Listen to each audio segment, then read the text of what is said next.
ഭാരതത്തിന്റെ പ്രത്യേകത എന്നുള്ളത് നമ്മുടെ ഭരണഘടന അനുസരിച്ച് എല്ലാ മതങ്ങൾക്കും അത് ഭൂരിപക്ഷമായാലും ന്യൂനപക്ഷമായാലും അവരവരുടെ വിശ്വാസത്തിൽ അടിയുറച്ച് ജീവിക്കുവാനും അത് പ്രഘോഷിക്കാനും ഒക്കെ ഭരണഘടന ഉറപ്പു നൽകുന്ന ഒരു രാജ്യമാണ്.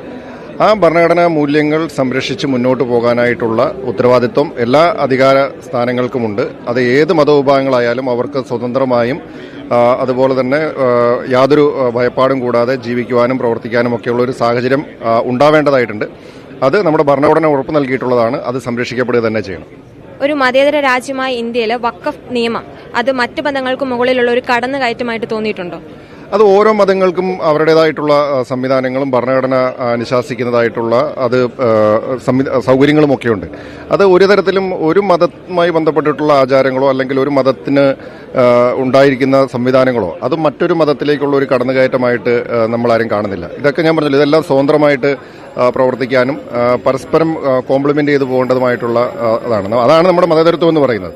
അത് ഏതെങ്കിലും ഒരു മതത്തിന് വേറൊരു മതത്തിന്റെ അവകാശങ്ങളിലേക്ക് കടന്നു കയറുകയോ അല്ലെങ്കിൽ ഒരു മതത്തിന് ലഭിക്കുന്ന ആനുകൂല്യങ്ങൾ അതൊരു മറ്റൊരു മതത്തിന്റെ അവകാശ നിഷേധമായിട്ടോ ഒന്നുമല്ല നമ്മളതിനെ കാണുന്നത്. നമ്മളിതിനെല്ലാം ഒരേ എന്താ പറയുക എല്ലാവർക്കും ഒരുമിച്ച് സഹവർത്തിത്വത്തോടുകൂടി മുന്നോട്ട് പോകാനായിട്ടുള്ള ഒരു സംവിധാനമാണ് നമ്മൾ ആഗ്രഹിക്കുന്നത്.